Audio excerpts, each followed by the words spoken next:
The air was thick with the sweet smell of jasmine and oranges. Marco, a young artist, shaped clay with his strong, rough hands. He was focused, his eyebrows pulled together. He grew up in Palermo, his life like a colorful tapestry woven with Sicilian traditions. But his heart was empty, untouched by love. Across the busy Bellini square, Sofia, an American student, tried to draw the scene in her sketchbook. Her hair was like golden thread, and her eyes were the color of the bright Sicilian sky. She was a beautiful contrast to the old, charming city around her. She had a warmth that drew people in, very different from Marco's quiet nature. Their paths crossed when Sofia, wanting help with the light in her drawing, walked up to Marco. "Excuse me," she started, her Italian a little shaky but still pretty. Marco, surprised, looked up and saw her for the first time.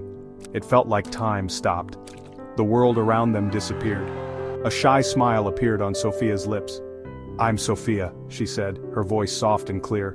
Marco, captivated, smiled back.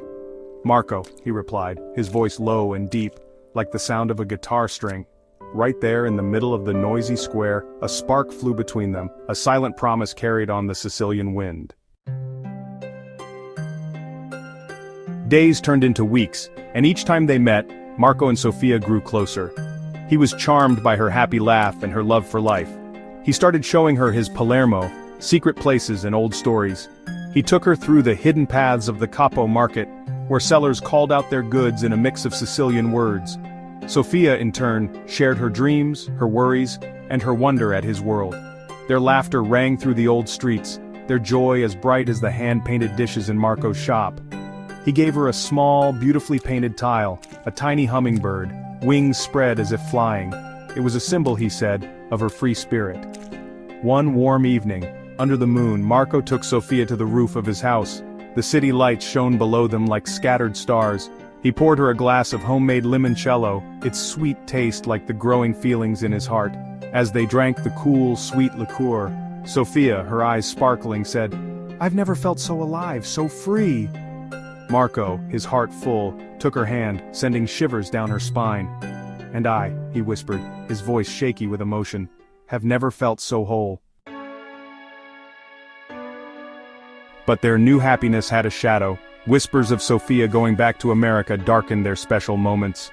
Marco, scared of losing her, closed himself off, building the walls around his heart again. One weekend he took Sofia to the great Mount Etna. As they climbed higher, the air grew cold like the growing distance between them. Standing at the edge of the volcano's crater, the huge landscape mirroring the emptiness inside him, Marco finally spoke his fears. "What happens when you leave?" he asked, his voice barely heard in the wind. Sofia, her heart sinking, turned to him, her eyes filled with tears. "Marco," she started, her voice choked with emotion. "Don't you know? Don't you feel it?" But her words seemed lost in the thin mountain air, swallowed by the huge volcano and the unknown future ahead of them.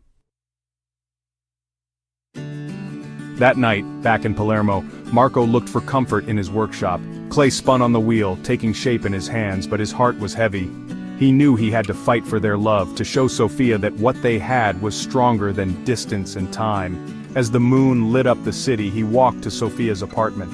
Standing under her window, he took out his grandfather's mandolin. The instrument, passed down through his family, had seen many love stories, its smooth wood whispering tales of love and sadness. His fingers, usually good at shaping clay, shook as he touched the strings. He closed his eyes and poured his heart into the music. The tune, an old Sicilian love song, filled the night, each note showing how deeply he felt. He sang of their love, of the pain of being apart, and the strong hope he held inside. Sofia, drawn to the window by the music that seemed to come from her very soul, listened, tears running down her face. Marco's voice, full of emotion, felt like a warm hug. In that moment, she knew she couldn't leave.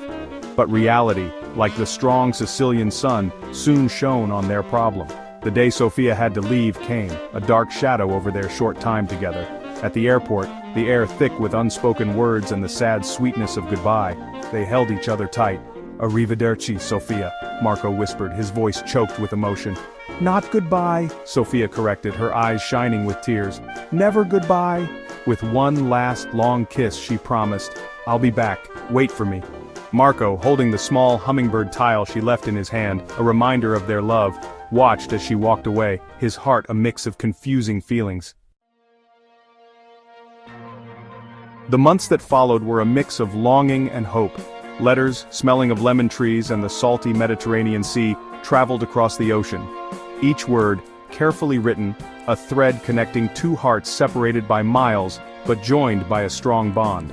Marco poured his heart into his art, the pain of being apart making his work even better. His sculptures, once full of the bright colors of his city, now showed a new depth, an honesty that spoke of love, loss, and longing. He captured Sofia, her laugh, her spirit, her strong belief in their love. Sofia meanwhile focused on her studies, her promise to return to Palermo pushing her forward.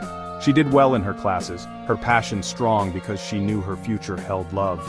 Each night she would reread Marco's letters, his words a comfort to her tired heart. A year later, as spring brought new life to Palermo, Sofia returned. Stepping off the plane, the familiar smells of her beloved city filling her senses. She felt excited. Marco was waiting. Together they rebuilt their lives, their love story a favorite tale told in the streets of Palermo. Sofia, embracing her artistic side, opened a small gallery showing the work of local artists, her energy bringing new life to the old crafts.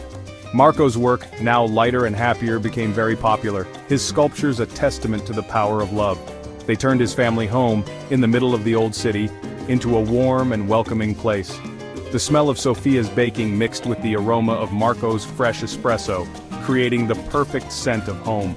Their laughter filled the tiled courtyard, a sign of the joy they found together. Life wasn't always easy. They argued sometimes, had moments of doubt, and faced the challenges of building a life together. But through it all, their love, like the old walls of their city, stayed strong, surviving every problem. They learned that love wasn't just quick kisses and secret promises, but a promise to face life's ups and downs together. Years later, as the sun set over the Tyrrhenian Sea, painting Palermo in gold, Marco and Sofia sat on their balcony, holding hands. They watched the sky turn into a beautiful mix of colors, like the deep passion of their love. Bellini Square, where they first met, was busy with life below.